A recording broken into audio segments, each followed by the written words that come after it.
I'm Kelly Siegel, and this is Harder Than Life, a podcast about self-love, self-awareness, business, and health. We tell outrageous stories and boil everything down to simple, practical advice you can start using today. Let's get living.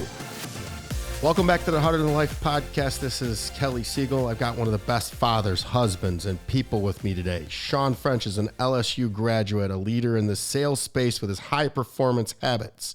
He runs the Determined Society, which allows him to be a successful podcast host, keynote speaker, and I believe he even does coaching. I only recently met him and call him friend. Welcome, Shawn. What's up, buddy? Glad to be here, man. Yeah, we're going to get fired up right into it. What is your definition of success? Dude, my definition of success is, what brings you the most happiness and fulfillment in life, right? A lot of people talk about money and things like cars and Rolex watches and whatever the designer clothes and shit, those are cool too, right? We all want to have our things, but all of our things that we desire are differently. But most importantly is, how do my children view me? How do my children feel their place is within my schedule? So success to me means that my children understand and my wife understands that they're the most important people in my life, because without them, nothing else matters. We're going to deviate all right off the bat because I personally experienced this. When I first met you, you immediately invited me over for Thanksgiving dinner because we have mutual homes in Florida, and I felt the love, and your children and your mother are amazing. I felt welcomed, sat on the couch and enjoyed every minute of everything. So you are definitely successful. Well, I appreciate that, man. We had loved having you, and it was fun. It was like, the Uncle Kelly coming over, like the cousin, whatever, man. It was super natural, and you definitely fit into the dynamic. So you're welcome any fucking time, brother. Yeah, I brought them all those gifts that they were nuts on it, and even the dogs had fun. Yeah, I was like, what the fuck is all these gifts? Like, you showed up like Santa Claus. I was like, dude, that's like in a month.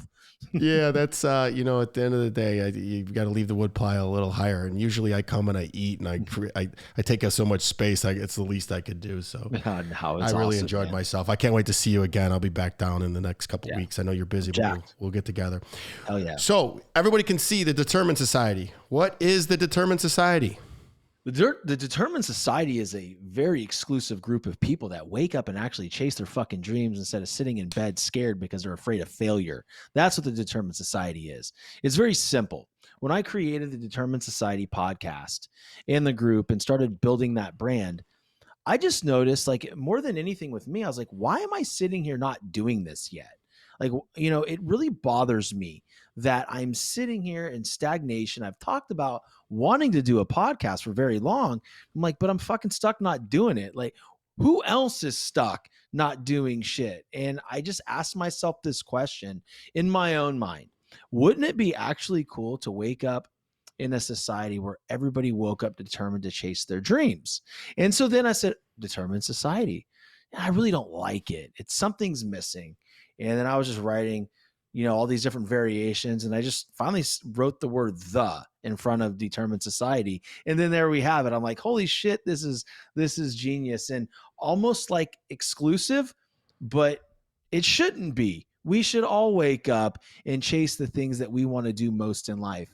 And it could be business. It could be fitness. It could be just wanting to be the best dad or husband or friend in the world. But waking up and not doing anything is not an option. It sounds like the Matrix. I like it. Yeah, it is a Matrix. So we're talking about your podcast. We went right into that. And my next question is, who was your favorite podcast interview and why? Oh God. Am I allowed not to say Kelly Siegel? Oh yeah. Oh. That guy, he's a problem. I did love our episode. Man, there's, honestly, my guests are all so much fun, and I learned something new every single time. If I had to really dial it in and say, what was my favorite episode, my favorite guest, damn, dude. Deep. It's hard to say, to be honest. I really loved the authenticity of Emily Ford. I got to listen to that one. You didn't, huh? I You did? you know, Matt, our mutual friend Matt was talking about her, and I've seen her. I now follow her on social media. She's fabulous. Yeah, she's I've great. been watching the Heather Monahan stuff. She's just fabulous too. So it's like I only have so much time in the day. I still run an IT company. I'm a father. Yeah. You know, you talk about Yeah, it. You I call get me it. out. I got to do all these things there, and somehow, some way, I got to That's get the down to thing. Florida. Yeah, that's the thing, though. It's really difficult to always keep up on stuff. But Emily Ford was one of my favorite. I really loved the episode with David Meltzer. To be, I mean, quite honest, when he endorsed me on air, that was one of the really cool moments. So, I mean, I love all my guests, or I wouldn't have them on my show. Quite honestly. David's a good dude. I still Yeah. yet to meet him, and I look forward to it. I've read all his books, so you know me. I read everything. I get to know everything, and then I know people better than they know themselves. Yeah, no, exactly. I think the real question is like, there's one that has been recorded that I haven't put out there, and I can't say it on air, but that was probably my favorite. Just because of the experience and being in the room with this individual. It was, the best part about that episode is it was, how can I put this? It was when just the utmost acknowledgement of where I'm at and what I'm doing, and I'm in the right space. That was the coolest part about that interview. So you're saying you're seeking external validation? That doesn't sound like a determined society. No, you know what I'm talking about. I Like, know what you're talking about. You know Hey, what it's I'm gonna. talking about. It's like when someone that big says you're it, then you go, okay. Like, Well, I'm a peon, and I'm telling you, you're it. I've met you you ain't in a peon, person. I brother. know what You ain't a I know what peon. you are. I know what you're capable of. And ever since we had dinner, you've focused and listened, and you know, the best teachers are students, always students. So you listen and you adapt and you move on. It's like a sponge. So I can't wait to see where you end up. By the time this episode airs, because I think it'll be about 6 weeks yet still, you'll release that. So we'll put it in the show notes when it's applicable. Grant will make sure that gets in there, and because I'm very proud of you. You were very stoked about it. You manifested it, and it came true. Yeah, I mean, it's about, people that are listening. It's about putting the intention out there and doing the work, right? Intention without the actual work and the reach outs and just being an absolute bull in a china shop, trying to get in front of people and get these great people on your show, man. It just comes with work, dude. And that has been the most satisfying part of it, is like, I'm doing this. Like, I don't have somebody reaching out for me. I am doing all of this. So, that's pretty satisfying. I think what you're going to say, intention without action is just a dream. Is something like that? Or it's fucking stupid. I love you, man. You're hilarious. I love you. But I mean, you think about it. You see all these things talking about, getting in the right frequency. I believe in that. I believe in being positive. I believe in all these amazing things and being aligned. But I think there's just a lot of people that leave out the rest of the steps. Like the rest work. of the steps is outlined in work. It's like the frustration, the beating your head up against the wall, staring at a computer until 12 a.m. at night because you're like, there's got to be something I can learn to get better. Like right now, I can't go to sleep until I get better, right? And that's where everything happens. Yeah, the night is darkest just before dawn. So when everybody is just about to give up is when usually when your breakthrough is going to happen. And this podcast hasn't even launched yet, so by the time that this goes, we'll have some numbers. We'll see what we do. I put it out there. I do the best I can, and I'm sure that everything will be just fine. I literally love the process. I love doing this. This is all for charity. This isn't, I'm not looking to monetize this. This is try to create awareness that there is a determined society, harder than life, and that you're not alone, and we're all in this thing called life and battling. So, which leads me to my next question, and this is going to be fun. If you were to give an 18-year-old one specific piece of advice, what would it be? And I thought of asking, what would you give your 18-year-old self? But let's just keep it to, if there was an 18-year-old, what would you give that person advice on? Shut the fuck up and listen. Like, quite honestly, like, listen to what is going on around you. Pay attention. Nothing. here's the problem with 18-year-olds. Here's the problem with my 18-year-old self. And that's why I came at it the way I did. Everybody is looking, why am I not being this way? Why am I being treated this way? If you're an athlete, why am I not getting all the accolades? Hey, listen, just stop, do the work, and really focus on those steps every single day. Because for me, if I would have had personal development or knew about it when I was 18 years old, I'd be way further ahead when I was a kid. The bottom line is everybody's looking for some type of success, even at 18 years old. Just stop and listen and be a student. Truly humble yourself and look at where somebody is that you want to be and dive into how they did it and just watch them, because that shit leaves clues. Absolutely. That was a bomb right there. Boom. I love it. God gave you one mouth and two ears for a reason.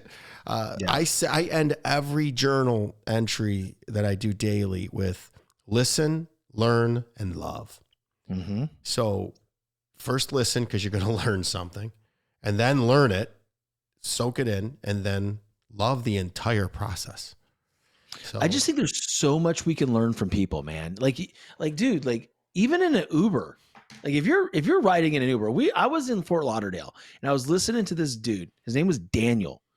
He's a great guy. His family's from Honduras, but he grew up in Fort Lauderdale area. Excuse me. And just listening to him and just talking with him taught me so much about myself and so much about him and the way that things work in the world. Like, turn on your ears in an Uber even, guys, because I mean, you can learn a lot. Well, you know that they rate you too. So if you sit there quiet, and if there's ever multiple people that hit them at the same time, they're going to take the higher rated rider. Yeah. So by engaging them in conversation, you get better ratings. So if you're looking for external validation. Yeah, there you go. Right. My ratings on fucking Uber. That's what I'm looking for. Dude, your rating's probably really low with the F-bombs. They love me, dude. They love me. I think my rating's like in the 5s. Maybe I think 5, that you're just like me. I want to talk to everybody. I talk to the stewardess on the airline. Yeah. I want to know their story, and it's annoying, but I love people. I think they're called flight attendants now. I think it's offensive to call them stewardesses. You know what? I'm offensive. What can I say? Dude, okay, flight attendants. I think it's funny. But I talk to everybody. The Uber driver is one of them all the time. I always want to know their story. Sometimes I get myself down a rabbit hole and I can't get out. But I'm noticing that you're wearing a Florida State sweatshirt. Isn't that where your wife? You're an LSU grad. Yeah, isn't that your wife? Grad, but my wife went there, and I support, right? And it is actually cold in Florida today. So I don't know what's going on. I think it's like it's like 53 degrees. It's because I'm not there. I'm coming next week. You need to bring that heat, baby, because it is fucking cold here. Like, I just want to go to bed and sleep right now. Maybe have some soup and Netflix it. You've been all over the place spreading the sales guru. Speaking of sales, what's your number one sales tip? My number one sales tip is have a plan. Have non-negotiable standards every single day that, action steps that you take, whether it's how many calls that you're going to make, how many hands are you going to shake, and define where you're going to be at a certain time and actually stick to it. But most importantly, when you are speaking with people in sales, listen. You are not there to sell something. You are there to be a consultant. You are there to listen to if there's an actual problem, not create a problem to solve for a potential customer, but truly freaking listen. And if there's a problem and if you have a solution for it, communicate it to them and then back the hell off. But more than anything, take some damn notes, do it over and over again every single day. And at the end of 90 days, you'll look back and you'll go, oh my gosh, I'm actually going to make some real money this month, and then do it again. So be of service, listen. And what was the third one? It was, it's gold. There's so many bad salespeople out there. I love sales. It's just giving people what they want and stop trying to spin them. It's a lost art. Sales can be slimy. And here's the thing, like, we're all selling, not all of us, but some of us are selling programs. Some of us are still in corporate just like I am. And I'm selling virtual reality, modules for surgical simulation. But the bottom line is, like, listen to what the needs are. And there's too many people out there trying to create needs or create fear or create, that fear, uncertainty, and doubt in people. And in order for them to, yeah, like, and I don't sell that way. I don't feel that is a great way to sell. I just don't. So, what you want to do is you want to remove risk for people. You want to show that you're there for them, that you can actually provide the solution to their problem.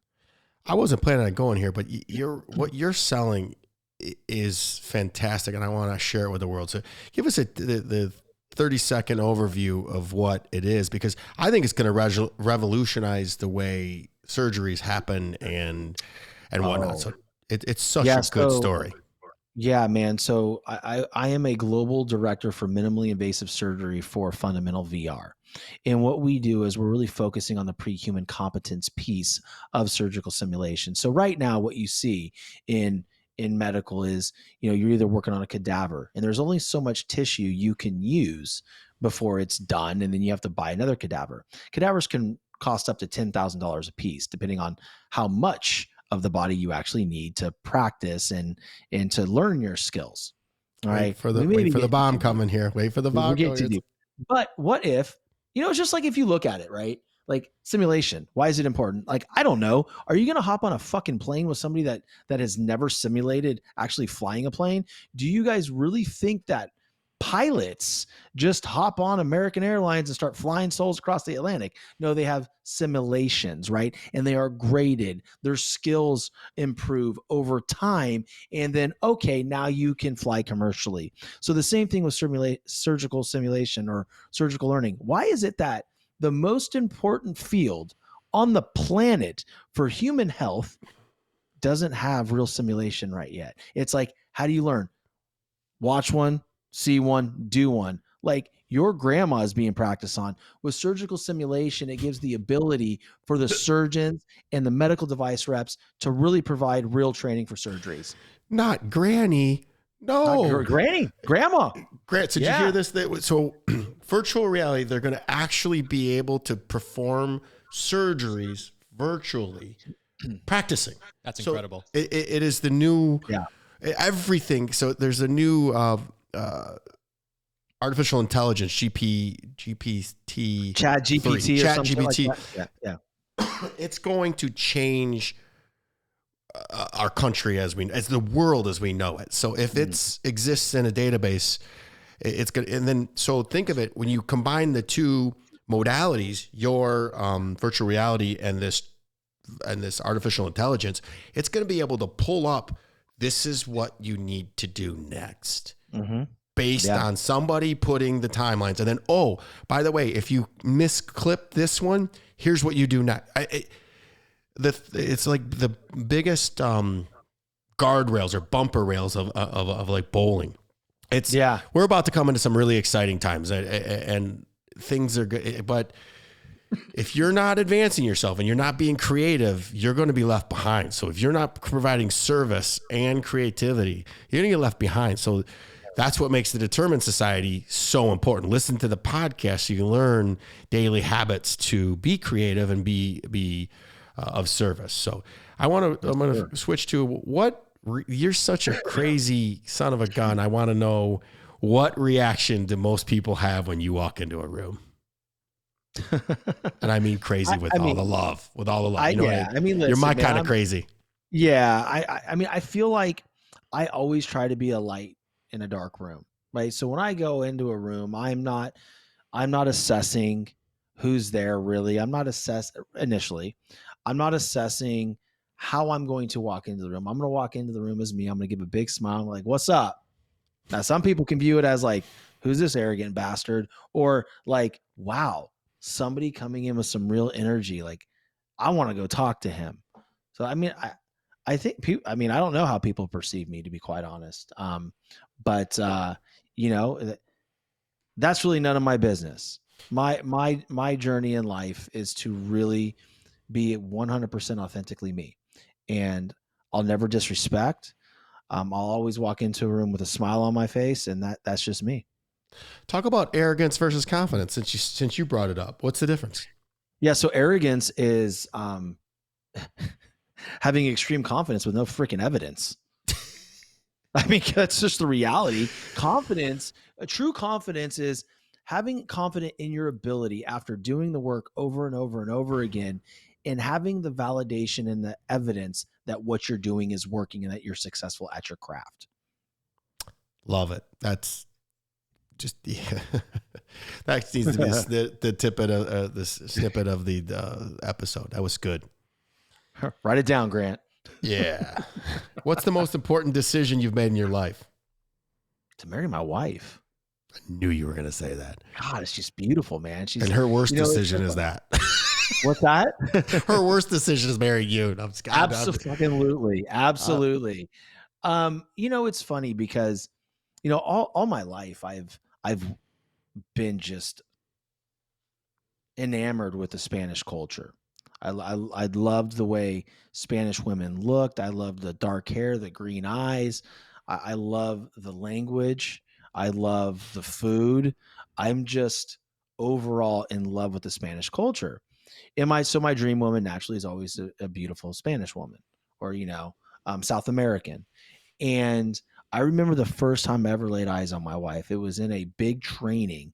We were at Paychecks. We were both, pre-rookies in this organization, and she was selling in Miami, and I was selling in Fort Myers, and she was kicking my ass.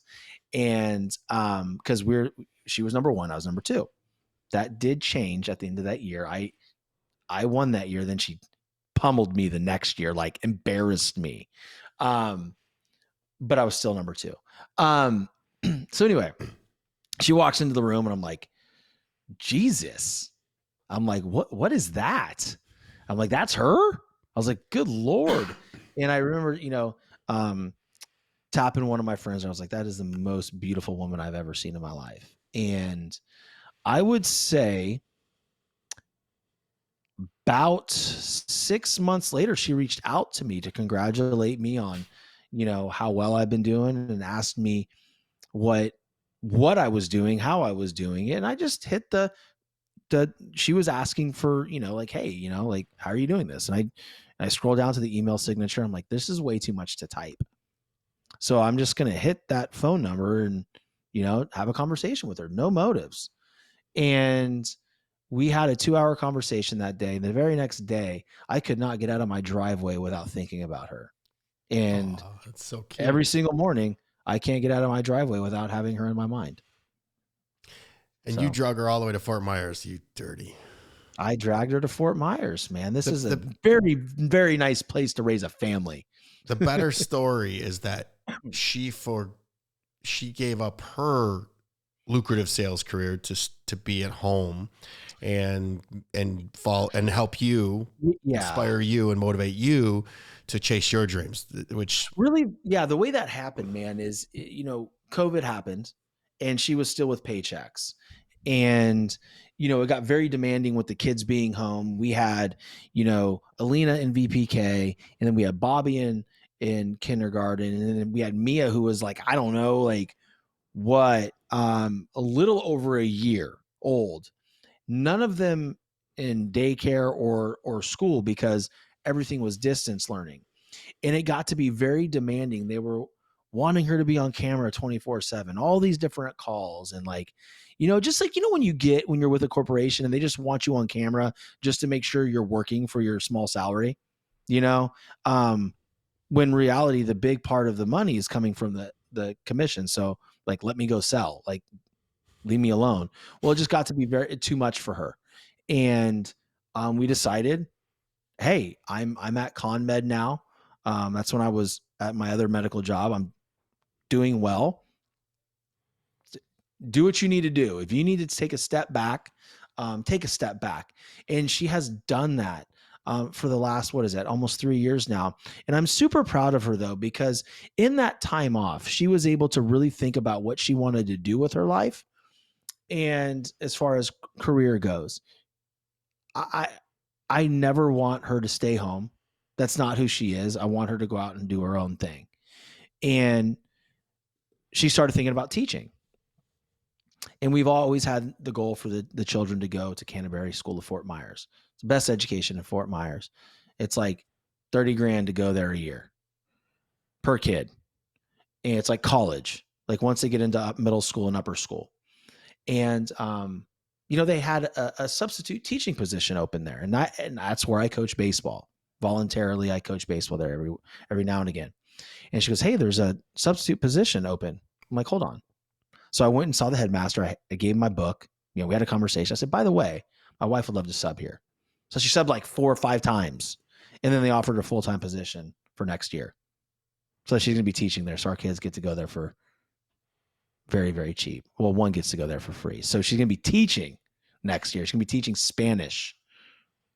So, but again, we talk about alignment, right? We talk about putting the energy out there. We talk about getting yourself on the frequency of putting yourself in the right area. And then when she got there, she did the work. She impressed them. And now she's going to be a Spanish teacher at the best school in Lee County. So I was just giving her props for making the American dream happen down in the French household. And then you say, oh, well, she's going to go become a school teacher. So she's even better.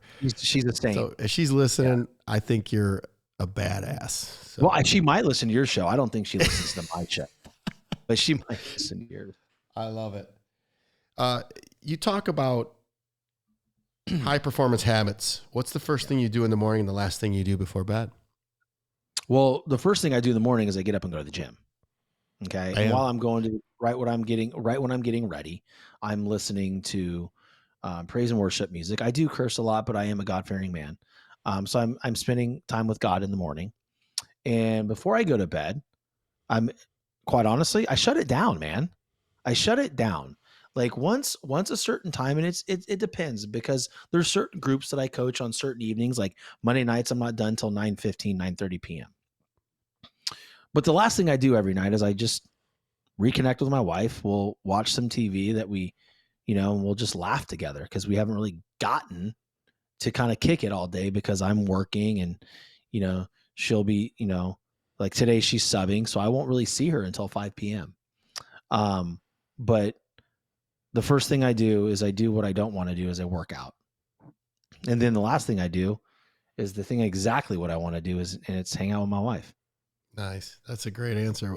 I think I know the answer to this question, but I'm going to ask it anyways. What are you most passionate about and how does it relate to your mission?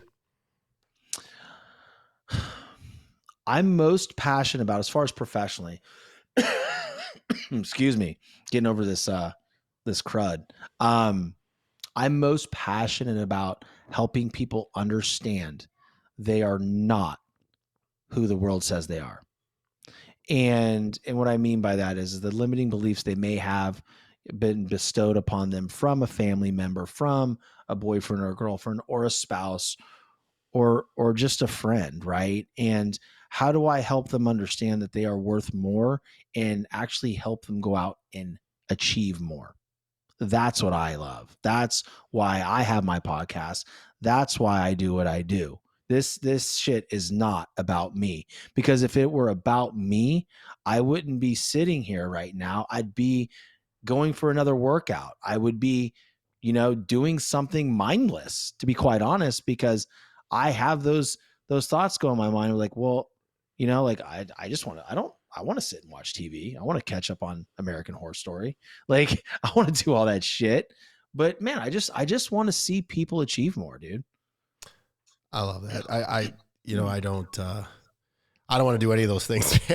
I wake up in the morning and I want to win, and I want to win massively. And the moment my feet hit the ground, it's like, he's up. It's time to go. And I don't even, these things are so ritualized, what I do to win, that I don't even think. I don't have to think about it. Before I even am awake, I've done gratitude. I've journaled. I've got my gym clothes on and I'm walking out the freaking door. And before I even know what's going on, I'm walking in the gym. So those winning habits, it just becomes positive momentum. It's almost impossible for me to fall off. I would have to make a serious, conscious decision because I'm so subconscious on my habits. It's sick and wrong, which leads me to the next question. What's something you believe in that almost nobody agrees with you on?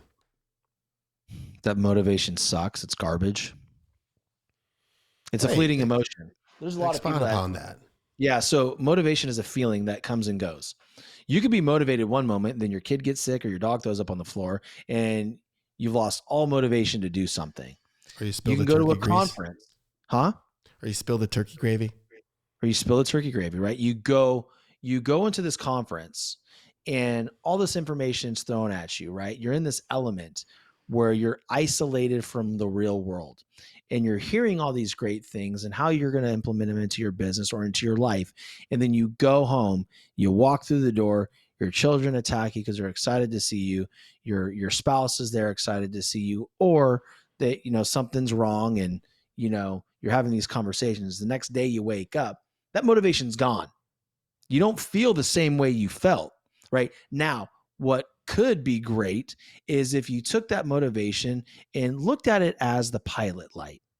That is the thing that gets the flicker, that gets the burner going.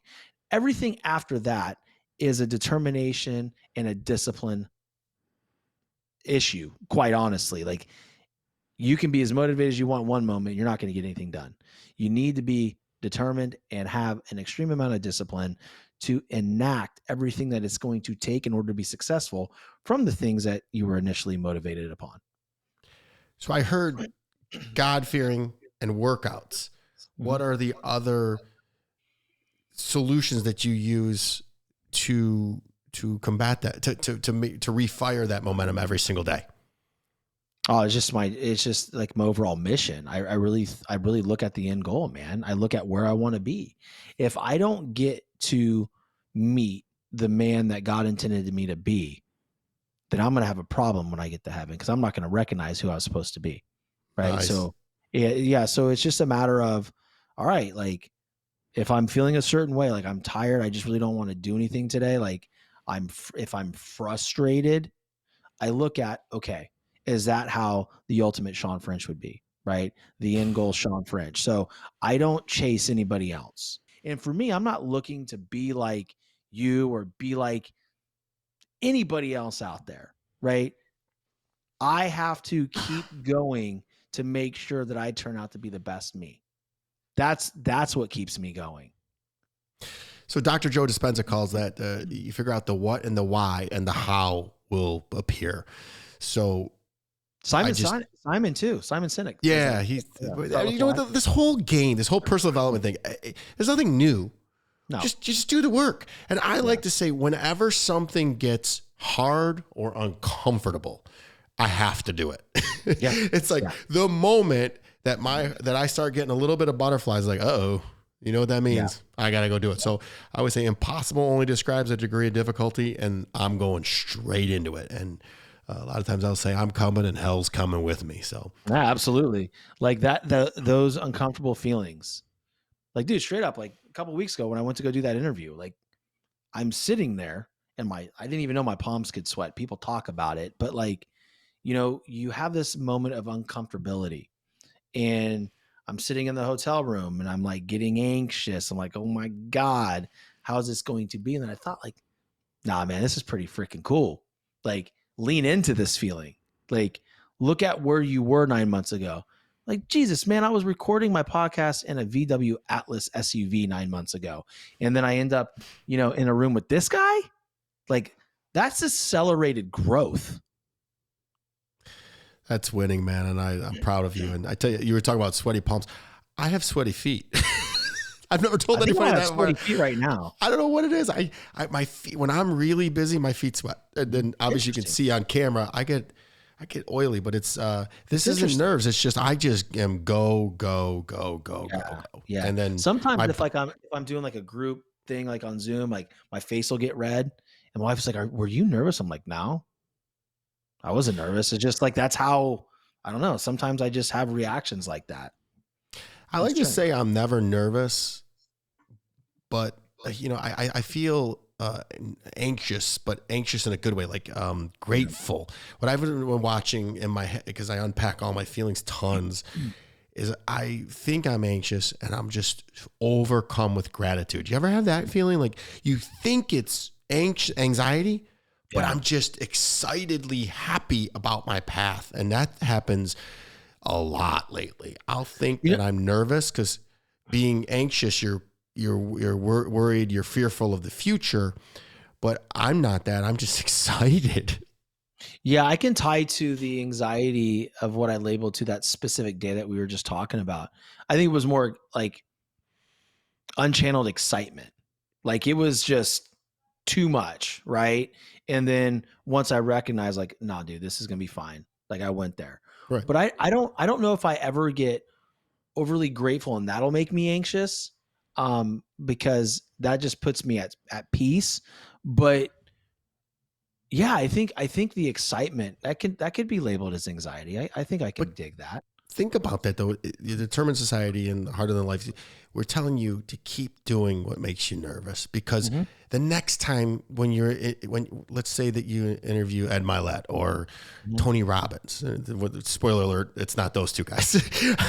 But if you do that, Yeah. you are working out that muscle that Mhm. you'll be less nervous. You'll be less nervous. So lean Yeah. into it. You belong. And at the end of the day, nothing's going to happen to you. Even if you Yeah. went there and made a fool of yourself, at least you learned something. Well, it's funny because I said to myself, like, what's the worst thing that happened? It ain't gonna kill me. I'm not gonna die. We can fix anything but death. That just keeps coming up Exactly. every single time. And you know what? You're a great orator. You're well spoken. You're highly educated, and you're intelligent. You know, we can have an adult conversation, and it'd be interesting, Yeah. at least to the Absolutely, right people. for sure. All right. If you could have dinner with one person, alive or dead, who would it be and why? Oh, you're doing this to me, dude. It's gonna make me emotional. The one person I want to have dinner with would be my grandmother. She passed away in 1997 from pancreatic cancer. That's who I want to have dinner with. I Why? want to sit across the table from my grandma and just look her in the eye again and think of her everything she did for me when I was a kid. That woman was the greatest woman on the face of this earth, and I miss her every single day. That's my person.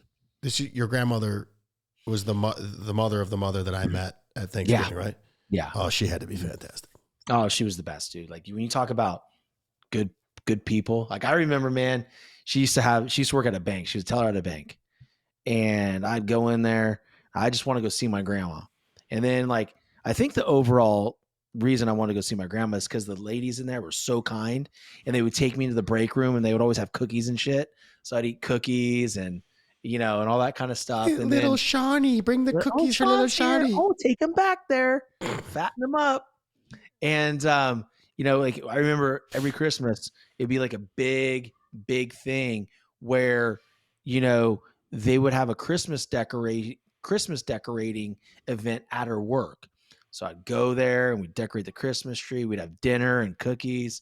It was just great. Like I could go on forever about my grandma. So you're gonna have to Cancer stop me. sucks, man. I'm sorry that she's You're gone, but I would fucking tell you, right you're about God. You believe in God, so she's looking down on you and she's proud of you and what you've Absolutely. done. Absolutely.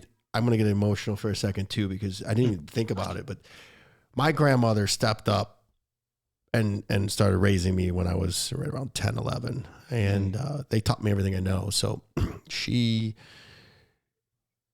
and her and my grandfather allowed me to do everything I'm doing today. And she would be so proud of sober Kelly. And Yeah. I'm unapologetic about it. And, I talk a lot about my choice to not drink, and it's a choice.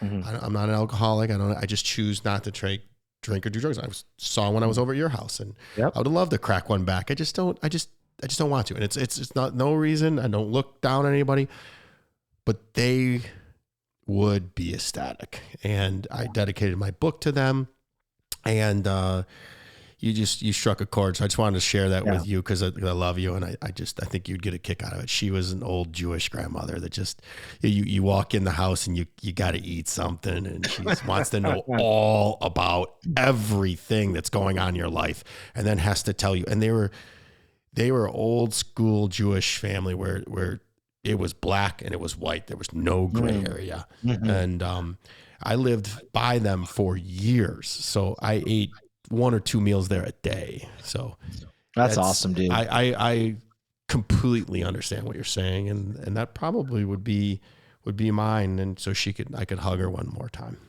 Yeah. God, man, that would be amazing. Yeah, In due time, my friend. We just touched a chord of both of us, man. And thank you for bringing that up. Yeah, absolutely. That's a great question, man.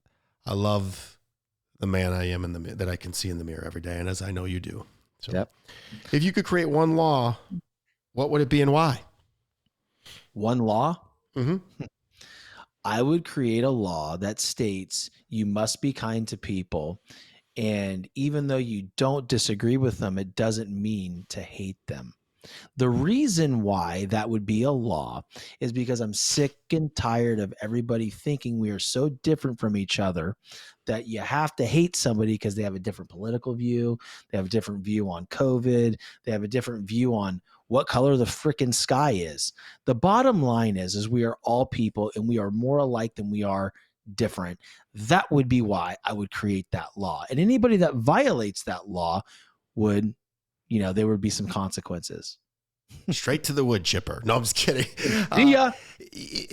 I love that. I just, my guests are so amazing. That is so true. It frustrates. First of all, I don't want harm to come to anybody. No. I don't care what you think. Even the worst of worst deserve compassion and love. But I don't want you to die because you believe in Republican or Democrat, or you believe that the earth is flat. I don't care. It's silly. Maybe the flat earthers. That's a different story. I don't know. No, I'm kidding. It's just a waste of energy. It just is. I got no hate. I have no hate for anybody or anything. I can't. It's just energy that I don't have. I'm not available for that. Man. Just be kind and just understand where people are coming from, and they deserve to be heard too. It's like you teed up the next question too. Literally, what are your pet peeves when communicating? Yeah, I think my pet peeve when communicating is when people don't listen. Like if someone asks me a question, right? And this drives me crazy. Someone asks me a question in a social setting. It could be something dumb like, "Hey, what do you think about that painting?" Or, "What do you do?" Or whatever. "Tell me about your family." And then the moment you start talking, they take their gaze and they take it somewhere else and they start disengaging. It's like, motherfucker, like, why'd you ask me the question if you're not going to listen to me? Ugh. I hate that. That's my biggest pet peeve. The second 1B would be expecting me to decode what you really want from me. Just tell me. It's funny you say that because I don't think I asked you. Oh, the one law that I would do would be you got to tell the truth. Always tell the truth. I think if we just communicated the truth, not our truth, but the truth, the world, people can handle it. And again, we all want to be happy. So why can't we just start there and work our way out and communicate? It's if we just communicated what was really on our mind, this world would be an easier place. So we know we're on a little time constraint, so I want to get you out of here. Last question is there something I haven't asked you today that you feel compelled to share? No, man, I'm just really happy to be on this call with you, this podcast. I feel honored. I'm super proud of you for writing a book, for creating this podcast and giving yourself the space to make an impact for charitable organizations. There's not a lot of people that I know that create revenue sources just to give back to charity. So for me, whatever I could ever do with you, for you, I'm all in because there needs to be more people that are doing. I'm going to hold you to that, dude. Come on, whatever. I got a book for you when I see you in Florida next. I love you. The feeling is absolutely mutual. What was the name of the book that you wrote? That's a great question. I'm kidding.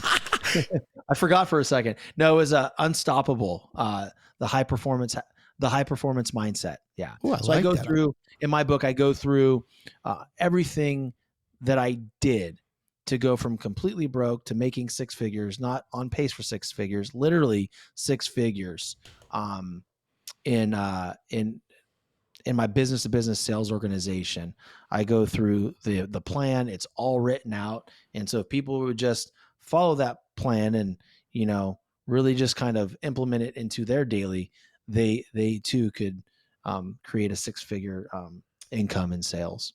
So to get more, your Instagram and Twitter handles will be in the show notes as well as the website. It's theshawnfrench.com.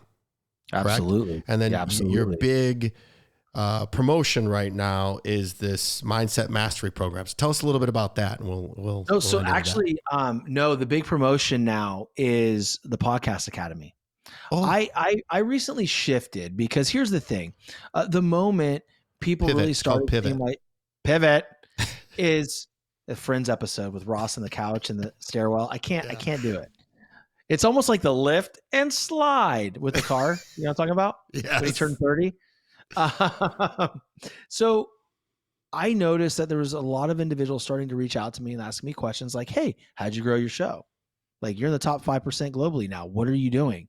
Hey, how are you getting these guests on your show? And so I said, all right, obviously this is what my audience wants. So I created a Podcast Academy that's starting in mid-March, promoting it now. I've got some assets coming out. The landing page should be done by today or Monday at the latest. And I don't even have all the assets in place yet. And I've already enrolled 6 people in it. So the goal is to take individuals that want to start a show or that already have a show that aren't getting the traction that they want. And I'm going to show them how to do it in 12 weeks. Nice. Where do they get that at? Is it on the website? So they can DM me, but there will be a landing page done. So by the time this show airs, you'll have that link. Awesome. Hey, Shawn, thank you for everything. You are literally the definition of harder than life. Until next week, be harder than life. Thank you for listening. Please rate and subscribe to Harder Than Life, and let's take this to the next level. Get connected at the links below.